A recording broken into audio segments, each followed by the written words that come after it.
আল্লাহ রাব্বুল আলামিন জান্নাত এবং জাহান্নাম দুজনকে প্রশ্ন করবেন। সর্বপ্রথমে আল্লাহ রাব্বুল আলামিন জাহান্নামকে প্রশ্ন করবেন, জাহান্নামকে বলবেন, জাহান্নাম তুমি কি পূর্ণ? তখন জাহান্নাম বলবে, হ্যাঁ হে আল্লাহ আমি এখন পূর্ণ হয়েছি।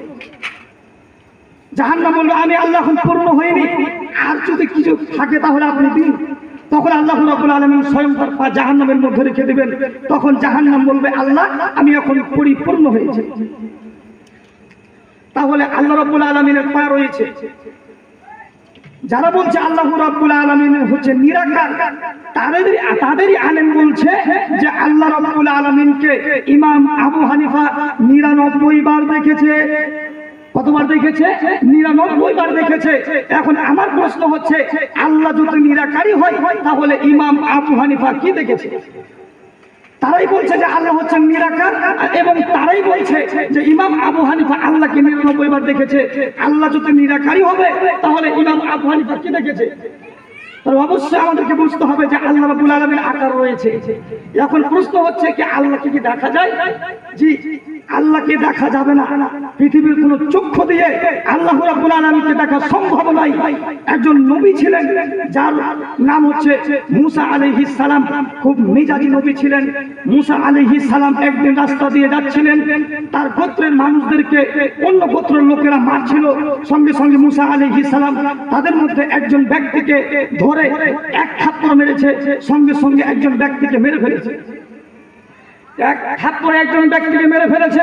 তাহলে মুসা আলাইহিস সালামের হাতের জোর কত ছিল? মানুষ হলো। একদিন মিরাজের ঘটনা আমরা শুনেছি। আল্লাহ রাব্বুল আলামিন আমাদের নবী মুহাম্মদ সাল্লাল্লাহু আলাইহি সাল্লামকে যখন 50 ওয়াক্ত সালাত দিয়ে যখন দুনিয়াতে পাঠালেন, দুনিয়াতে আসার আগে 6 নম্বর আকাশের উপরে একজন নবীর সাথে দেখা হয়েছিল। সেই নবীর নাম হচ্ছে মুহাম্মদ মুসা আলাইহিস সালাম। মুসা আলাইহিস সালাম আমাদের নবীকে ডেকে বলছে, হে আল্লাহর নবী, আপনার উম্মতের জন্য আল্লাহ রাব্বুল আলামিন আপনার উম্মতের জন্য কি ফরজ করে পাঠিয়েছেন, কি উপহার পাঠিয়েছেন? তখন আমাদের নবী বলছেন, আল্লাহ রাব্বুল আলামিন আমার উম্মতের জন্য 50 ওয়াক্ত সালাত পাঠিয়েছেন। তখন মুসা বলছেন, ধৈর্য করেছেন কি, যান ফিরে যান ইলা রাব্বিক, আপনার রবের কাছে। কেন আপনার উম্মত 50 ওয়াক্ত সালাত আদায় করতে পারবে না? মুহাম্মদ সাল্লাল্লাহু আলাইহি সাল্লাম তিনি চলে গেলেন, কমিয়ে নিয়ে আসলেন। আবার আসমানে আসলেন, 6 নম্বর আসমানে আবার তিনি ফিরিয়ে পাঠালেন, আবার আসলেন, আবার ফিরিয়ে পাঠালেন। বলুন তো কাকে ধরেছে? পৃথিবীর সব থেকে দামি নবী মুহাম্মদ সাল্লাল্লাহু আলাইহি সাল্লামকে আল্লাহ রাব্বুল আলামিন, আল্লাহর নবী মুসা তাকে ধরেছেন যে আপনি যান, কি করেছেন, কমিয়ে নিয়ে আসুন। কিন্তু আপনার উম্মত 50 ওয়াক্ত সালাত আদায় করতে পারে না। তিনি কমিয়ে নিয়ে আসলেন। সর্বপ্রথমে এক থাপ্পড়ে একজন ব্যক্তিকে মেরে ফেললেন। দ্বিতীয় নম্বরে সব থেকে বড় নবী নবী মুহাম্মদ সাল্লাল্লাহু আলাইহি সাল্লামকে তিনি আসমানের মধ্যে ধরলেন। তৃতীয় নম্বরে আল্লাহ রাব্বুল আলামিন বলছে মালাকুল মাউতকে, মালাকুল মাউত এখন মুসা আলাইহিস সালামের সময় হয়ে গেছে, যাও মুসা জান কবজ করে নিয়ে এসো। মালাকুল মউত চলে গেছে মুসা আলাইহিস সালামের জান কবজ করার জন্য। দুপুর বেলায় ঘুমাচ্ছিল, সহিহ বুখারীর হাদিস। দুপুর বেলা ঘুমাচ্ছিল, সেই অবস্থায় মালাকুল মউত গেছে মুসা আলাইহিস সালামের জান কবজ করার জন্য। মুসা আলাইহিস সালাম ঘুমিয়েছিল, যখন তার ঘুম ভেঙেছে সঙ্গে সঙ্গে মালাকুল মউতকে এমন একজনে থাপ্পড় মেরেছে, তার চক্ষুটা কানা করে দিয়েছে। তাহলে বলুন তো, পৃথিবীর কোন মানুষকে মারেননি যার নাম শুনলে মানুষের আত্মা পর্যন্ত কেঁপে ওঠে? যেই ফেরেশতার নাম শুনলে, যেই ফারিস্তার নাম শুনলে মানুষের অন্তর কেঁপে ওঠে, সেই মালাকুল মউতকে এমন একটা থাপ্পড় মেরে তার চক্ষু কানা করে দিয়েছে। তাহলে মুসা আলাইহিস সালাম কেমন নবী ছিলেন? সর্বপ্রথমে একজন মানুষকে মারলেন, দ্বিতীয় নম্বরে আল্লাহর নবীকে আসমানে ধরলেন, তৃতীয় নম্বরে মালাকুল মউতকে মেরে তার চক্ষুটা কানা করে দিলেন। তারপরে মুসা আলাইহিস সালাম আল্লাহকে বলছে, আল্লাহ আমি এখন তোমাকে দেখবো। আল্লাহ তাআলা বলছেন, মুসা তুমি আমাকে দেখতে পারো না, মুসা আমাকে দেখা সম্ভব নয়। মুসা বললেন, না আল্লাহ আমি তোমাকে দেখবো। আল্লাহ বলছেন, না মুসা তুমি আমাকে দেখতে পারো না। মুসা বলছেন, না আল্লাহ আমি তোমাকে দেখবো।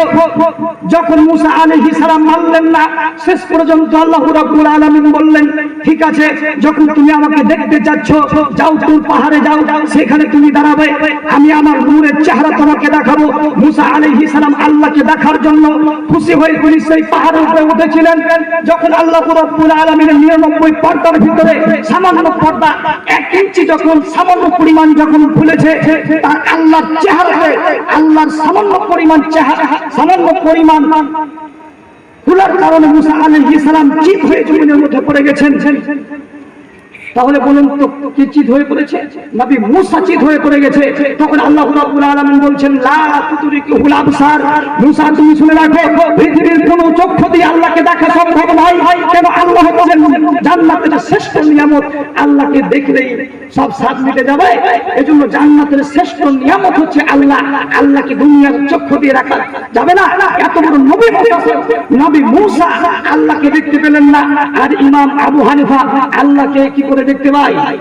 এগুলো কথাই জন্য বললাম যে আমি আমার আকীদাকে স্পষ্ট করলাম। আকীদাকে স্পষ্ট করতে হবে। কিছু মানুষের আকীদা রয়েছে যে পীর সাহেবদেরকে মানতে হবে, কিছু মানুষের আকীদা রয়েছে ওলিদেরকে মানতে হবে। কেউ বলছে পীর সাহেবকে না মানলে জান্নাতে যাওয়া যাবে না। এখন আমি যদি প্রশ্ন করি পীর সাহেবকে মানবো কেন? আল্লাহ কোথায় পীর সাহেবকে মানতে বলেছে? হুজুর বলবে সূরা তওবার মধ্যে বলেছে, আল্লাহ রাব্বুল আলামিন বলছে আল্লাহ রাব্বুল আলামিন বলছে ইয়া আইয়ুহাল্লাযিনা আমানু তাকুল্লাহা ওয়া কুনু মা'আস সাদিকিন।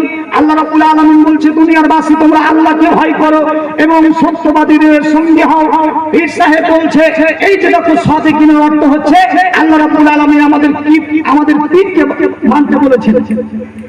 আমি যদি তাকে প্রশ্ন করি যে ভাইজান এখানে তো সাদিকিন বলেছেন, এখানে তো পীর